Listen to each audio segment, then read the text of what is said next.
안녕하십니까. 오늘 좌장을 맡은 유민봉 대한민국 시도지사협의회 사무총장입니다. 오늘 세션은 둘로 나누어서 구성이 되었는데요. 첫 번째 세션은 주민중심 지방행정 혁신이고, 두 번째 세션은 국제교류와 지역관광 활성화라는 주제로 발표가 있겠습니다. 각 발표는 한 20분 정도를 활용해 주시면 좋겠고, 세션마다 두 분이 바로 이어서 발표하실 수 있도록 하겠습니다.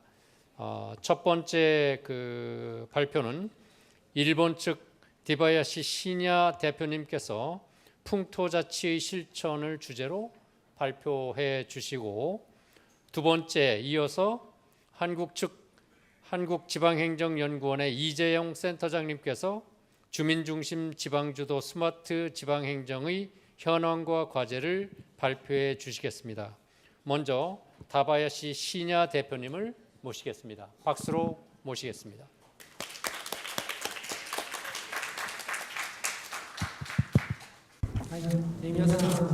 네, 여러분 안녕하십니까?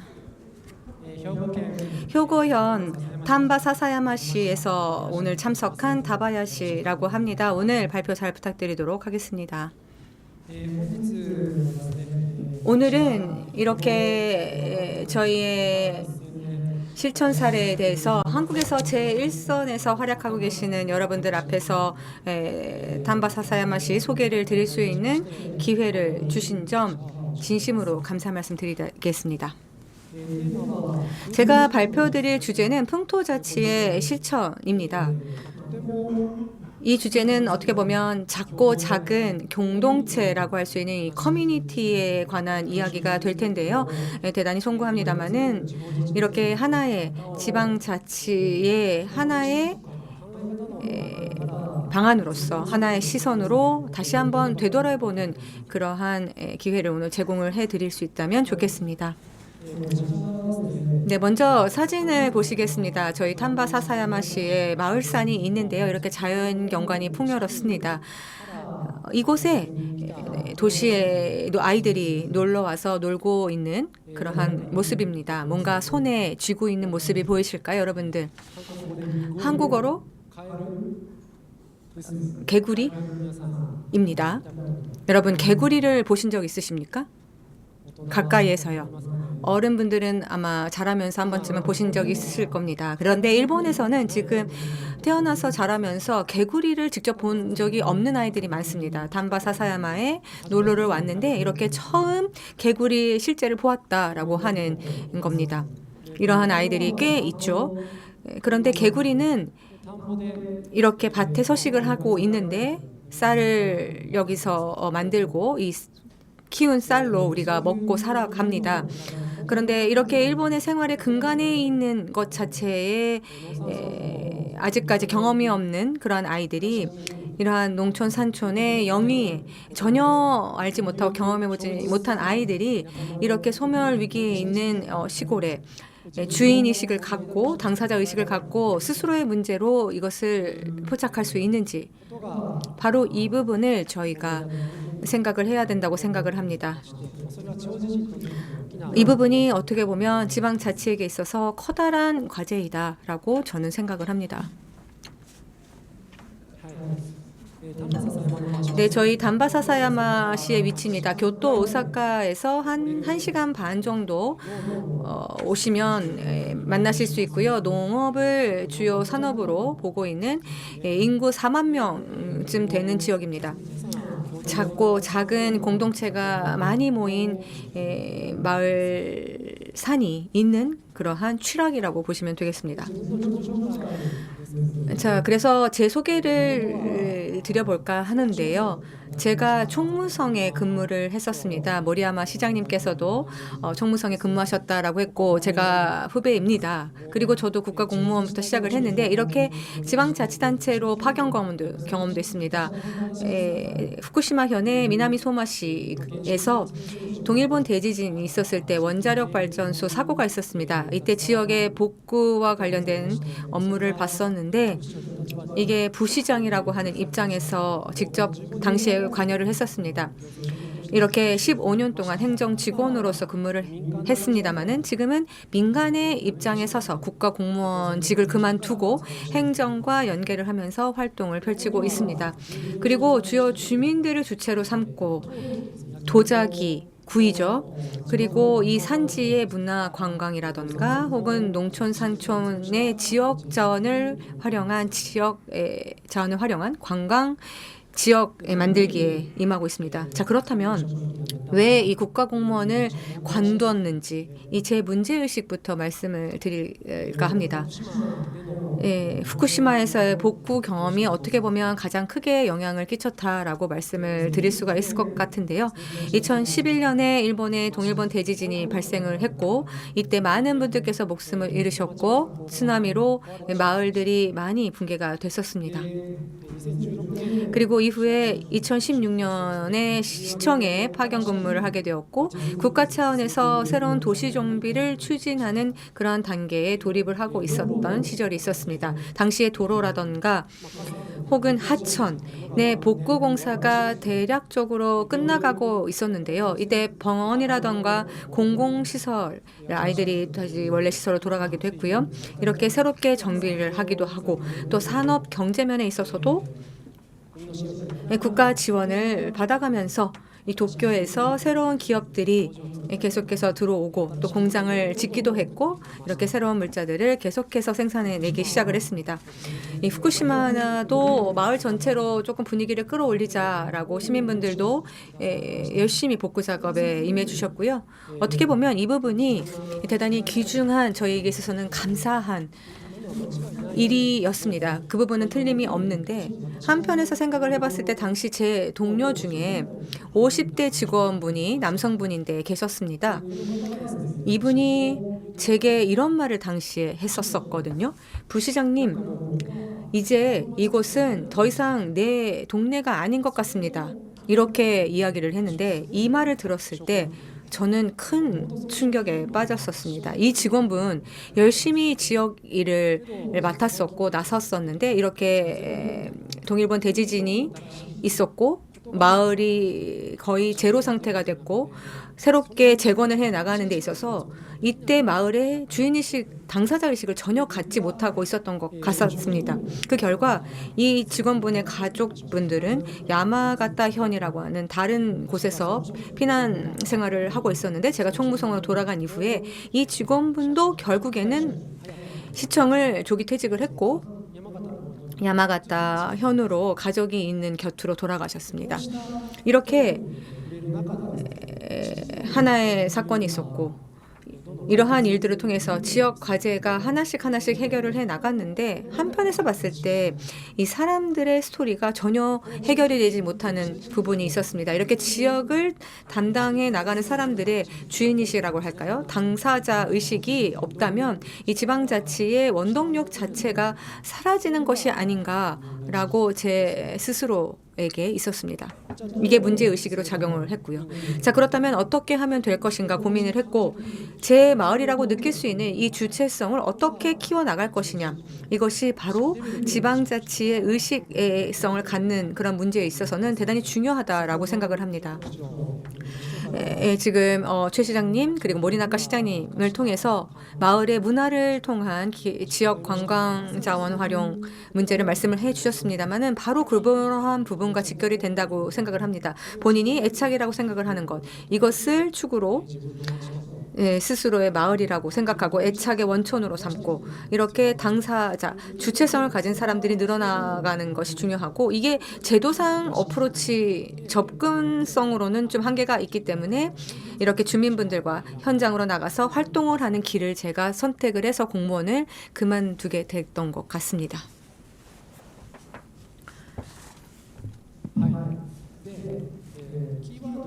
자, 그러면 키워드를 몇 가지 여러분들께 말씀을 드리겠습니다. 풍토자치라는 주제인데 이 풍토라는 말, 이 부분부터 확인을 하고 시작해 보도록 하겠습니다. 이 풍토라고 하는 단어는 학자에 따라 조금 다를 수 있지만 일단 사계절을 통한 자연과 문화 그리고 여기서 피어나는 이야기라고 정의를 한다고 합니다.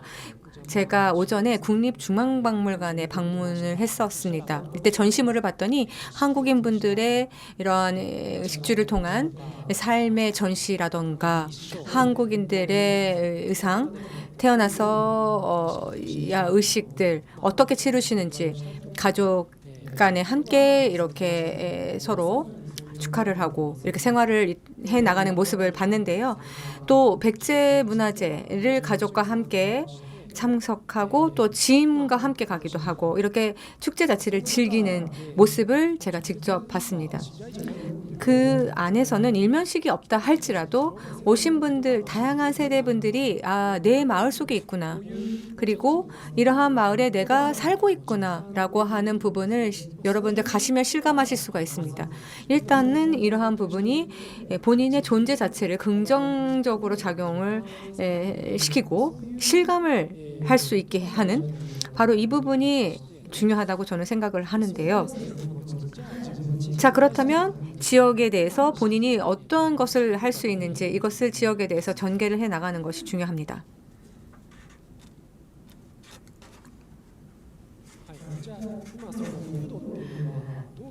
그렇다면 이 풍토라고 하는 게 어떠한 경향이 있는지 여러분들 내용을 좀 보시겠습니다. 지금으로부터 48년 전으로 거슬러 올라가 보도록 하겠습니다. 정부가 당시에 작성한 방침이 되겠습니다만은 표현 자체가 어렵습니다. 그래서 이 부분은 나중에 그림으로 또 다시 한번 설명을 드릴까 하는데요. 이처럼 보시는 것처럼 지역의 특징 있는 생활 거주 공간 자체가 사라져가고 어디 가더라도 똑같은 풍경이 펼쳐지고 물건이 보이는 분위기입니다. 그런데 풍토는 어떻게 보면 이러한 분위기 속에서 사라져가고 있는 것이 아닌가라는 생각이 듭니다. 또 주민들의 주인의식도 높아지고 있고 대단히 어려운 표현이지만 지역의 공간과 역사를 공유한다. 이게 중요하다라는 것을 48년 전 정부가 주장을 하고 있었습니다. 어떻게 보면 저희 입장에서 대단히 중요한 포인트라고 생각을 하고요. 자, 그러면 구체적으로 어떠한 의미인지 바로 다음 슬라이드가 되겠습니다. 일단 전형적인 사례는 이 전형적인 농촌 산촌의 이 마을을 이미지를 하시면 될 것 같습니다. 일단 집이 있으면 그 눈앞은 밭이겠죠. 본인이 관리하는 밭이 있을 거고 그리고 저편에는 본인이 쓰는 수로가 있고 그리고 숲쪽에는 나무를 베어서 장작으로 활용을 하고 이렇게 생활을 펼쳐나가는 어떻게 보면 눈앞의 풍경은 다 내 것이다 라는 그러한 시선이 있었을 겁니다. 그런데 지금 여러분들은 거주지가 대부분 아파트이실 겁니다.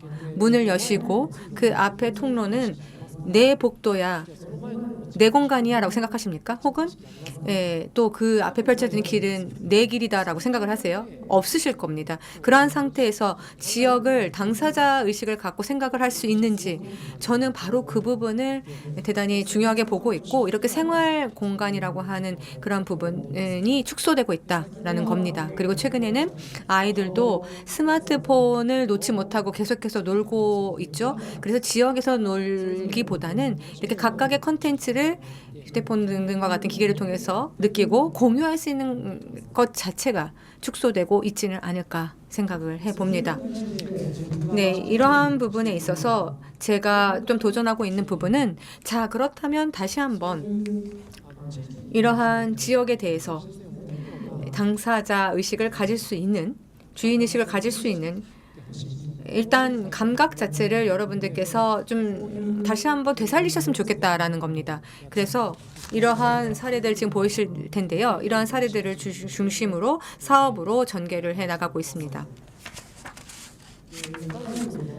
그래서 단순히 옛날로 돌아가자라고 제가 주장을 하고 있는 것은 아니고 아름다운 것에 이끌린다라던가 맛있는 음식이 있다라는 그 본능 인간은 변하지 않습니다. 늘 갖고 있죠. 그래서 이러한 형태로서 저희가 현대인들도 참가를 하고 싶어지는 그러한 형태로서 지금 생활 역사 공간을 공유를 해 나갈 필요성이 있다라는 점 말씀드리겠습니다. 이러한 자주성에 관심이 높아지고 즐겁게 여기에 가세하는 것, 이게 대단히 중요합니다.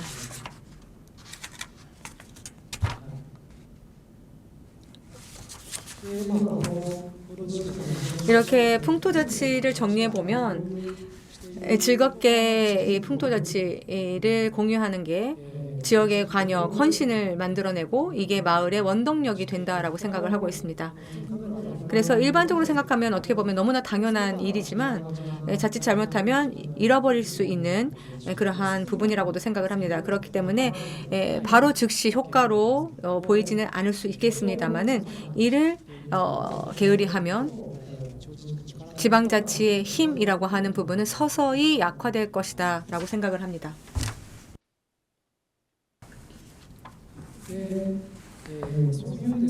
네, 그래서 이와 관련을 해서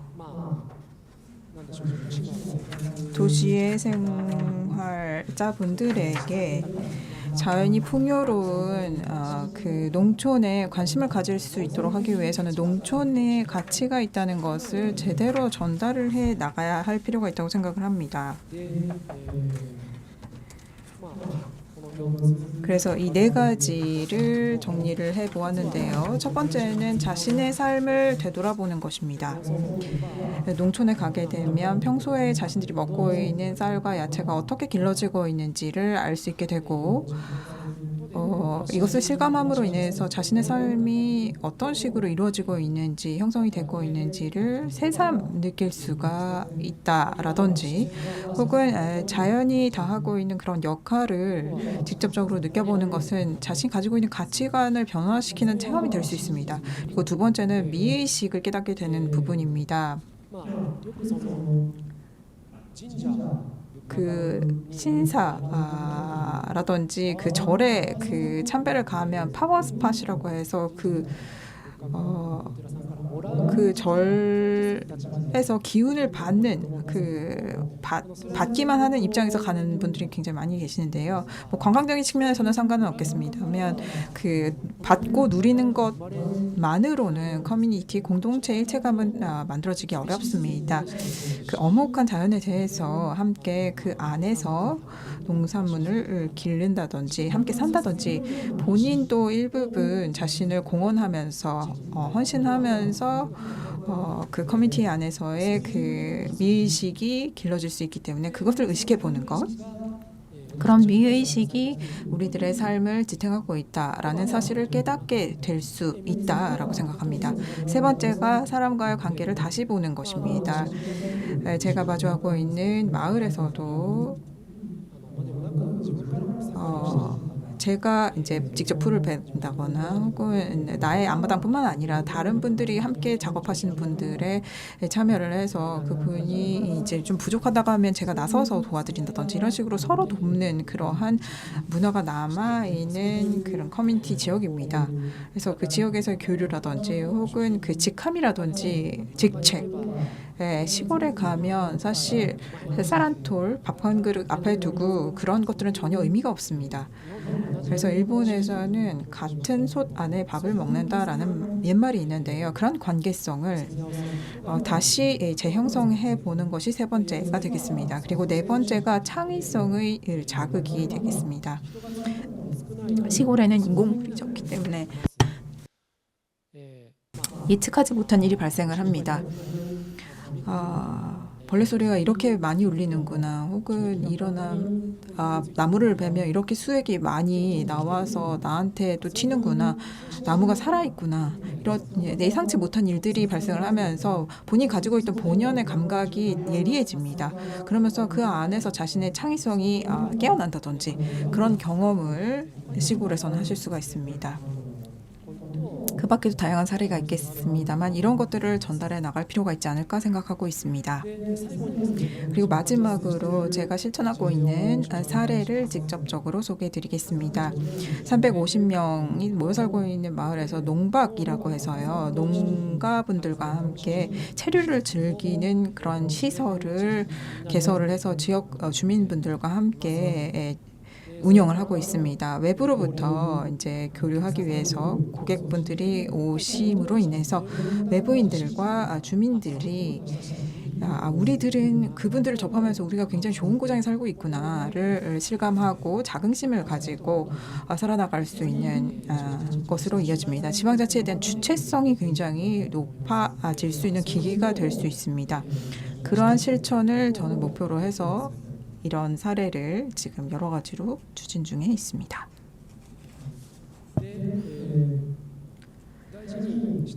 네, 굉장히 저희 소중하게 생각하고 있는 부분은 주민이 주체가 되어야 된다는 점입니다. 주민이 주체가 되어서 주민분들의 의견을 듣고 거기서부터 출발을 해서 비전을 만들어 나가는 작업을 추진하고 있습니다. 주민분들의 의견을 듣고 이것을 구체화하는 것이 풍토 자체에 있어서는 굉장히 중요합니다. 풍토를 그 안에서 읽어내고 그리고 당사자성, 주체성을 키워나가는 것이 중요한데요. 이 마을에서는 사람과 농업의 활기를 불어넣으면서 마음이 따뜻해지는 시스카와로 젊은이들의 귀농을 촉진하는 것을 적극적으로 추진하고 있습니다. 앞으로의 비전을 만드는 데 있어서 주민분들로부터 의견 청취 조사를 적극적으로 추진하였습니다. 시골의 관광객분들을 모시는 것이 사실 그렇게 쉬운 일은 아닙니다. 굉장히 저항감도 있고요. 그래서 이 마을에서는 야채를 직접 재배하신 야채를 판매를 해서 할머니분들께서 외부로부터 오는 외지인들에 대해서 야채를 판매를 하던 그런 문화가 예부터 있었습니다. 근데 그것이 지금 다 끊어져 버렸는데요.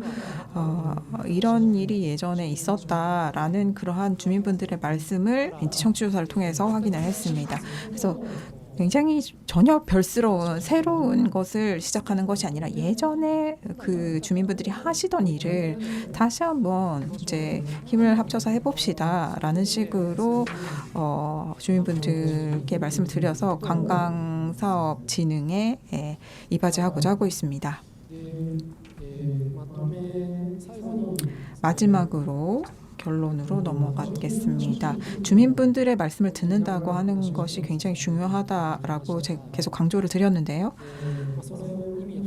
그것이 가지는 의미는 두 가지 있다고 생각합니다. 첫 번째로는 이웃 사람들이 자신과 같은 생각을 가지고 있다라는 것을 공유하는 것도 굉장히 중요한 경험이라고 생각합니다. 사실은 같은 생각을 하고 있었구나. 커뮤니티가 좁아지면 좁아질수록 더 이상 대화를 하지 않게 되는 경우도 있는 것 같습니다만 사실은 지역을 조금 더 활력을 불어넣고 싶다라는 차원에서 같은 생각을 하고 있었다라는 점을 공유할 수 있다라는 의미가 있고요. 또 한 가지는 이제 말씀을 하시는 화자 자체가 지역의 당사자임을 자각하게 되는 계기가 됩니다. 조금 어렵게 전달될 수도 있겠지만 말씀을 하시는 주민분들이 그 얘기를 하심으로 인해서 내가 이 지역 주민이었구나라는 것을 새삼 깨닫게 되는 것입니다. 그러한 계기를 만들지 않으면 사실 점점 얘기를 하지 않고 그 주체성을 잊어버리게 되는 흐려지게 되는 옅어지게 되는 그런 결과를 초래하는데 얘기를 하게 함으로 있어 본인이 주민이었다라는 사실을 자각을 하게 만드는 그러한 의미가 얘기를 듣는 작업에는 굉장히 큰 비중을 차지한다라고 생각합니다. 그래서 그런 감각에서 주민이 주체가 되는 주인이 되는 사업을 펼치는 것. 시책을 보게 되면 정책이 먼저 있고 정책에 대해서 주민들의 의견을 공모하는 경우가 굉장히 일반적이라고 생각하는데요. 그렇게 되면 주민들의 의견이라는 것이 굉장히 좁아질 수 있다고 생각을 합니다. 그래서 그거 정책 이전에 주민들의 삶이 먼저 있는 것이기 때문에 주민들이 먼저 있고 의견을 청취하고 그 수집한 의견 속에서 행정부에서 내용을 집약을 해서 정책으로 만들어가는 것이 지자체의 외부로 주민들의 주체성을 만드는데 이바지할 수 있는 길이라고 생각합니다. 그런 의미에서 행정부와 함께 애를 씀으로써 지역의 새로운 활력을 불어넣을 수 있지 않을까 생각합니다. 제 발표는 이상입니다. 경청해 주셔서 감사합니다.